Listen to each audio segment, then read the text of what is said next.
Thanks for stopping on our channel, which is dedicated to central heating. And as you can see, I've been doing this a long time. Sometimes when we come to our autumn season and the heating is being switched on, we run our hands across the top and it feels cold. Here it's a little bit warmer. And we get lots of advice from these experts saying, yeah, just let the air out and that's fine. That's the wrong advice. There is a particular sequence that you must follow before you let any air out of here. Let me show you. If we simply came here to remove the air, then the pressure in the system, if you have a Combi system, would obviously go down, which is not good. So the first part is we'll go to the room thermostat to turn it off by setting a low temperature requirement.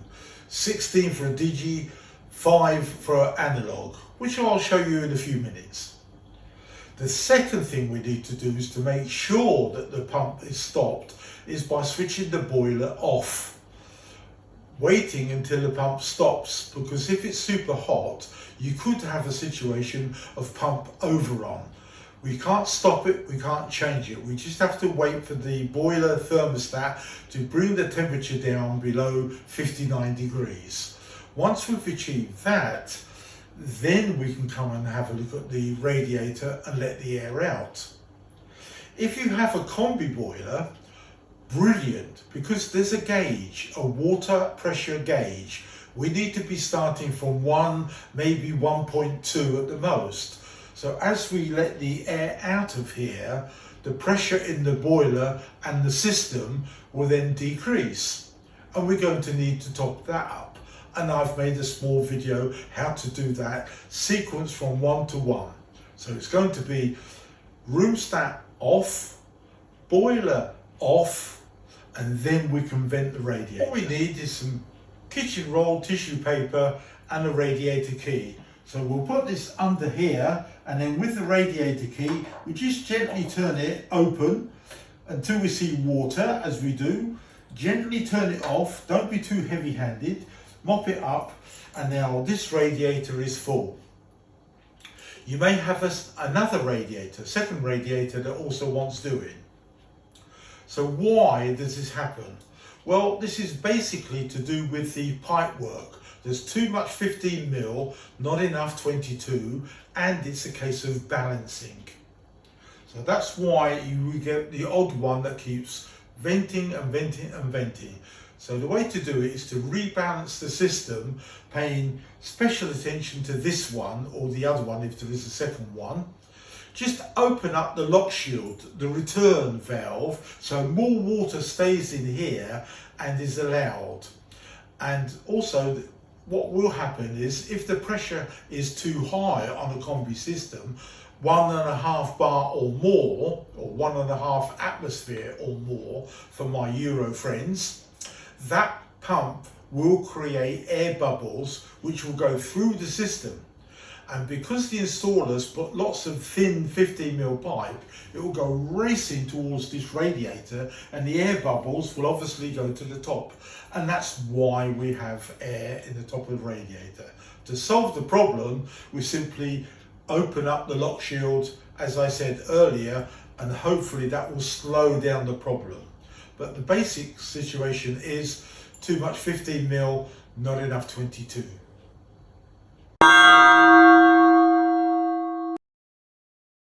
Before we can vent any radiator, we must go to the room thermostat to turn it down low, and then to the boiler to switch it off to stop the pump rotating. If you have a digital thermostat, then what we're going to need to do is simply take it down to 16 degrees, and that'll make sure that the boiler doesn't kick in. If you've still got one of these analog 230 volt room thermostats, you're going to need to turn this right down to 5 degrees frost. Because remember, in the other video, I did remind people this can be 6 degrees out, overheating and underheating. So obviously at 14 degrees, this could kick in.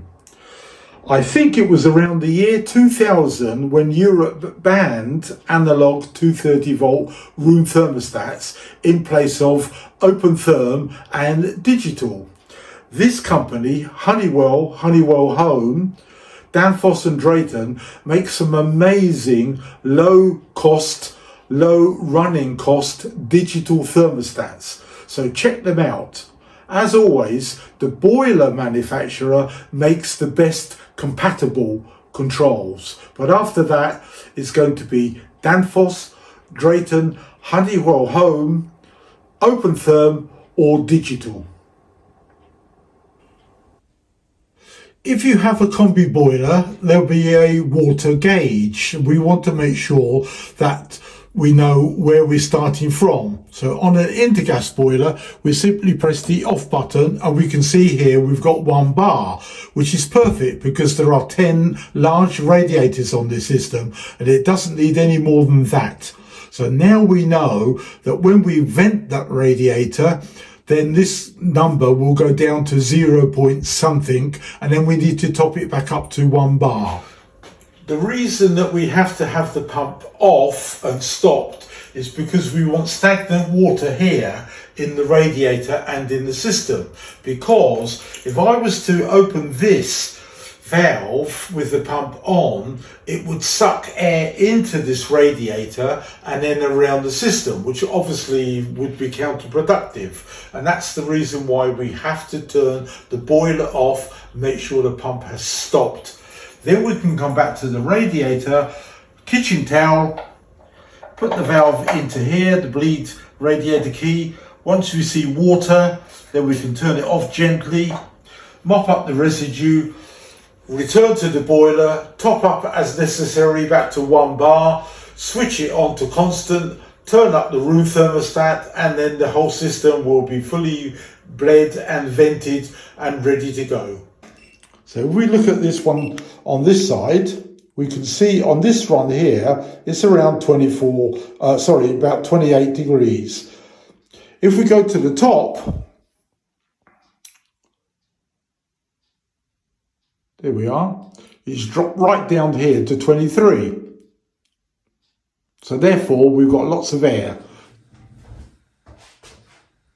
Let me show you how to vent a towel rail. So this one here, all we're going to do is put the tissue paper underneath, very carefully open this, and we can hear this bubbling up. And as soon as we see water coming out the top, we know we are there.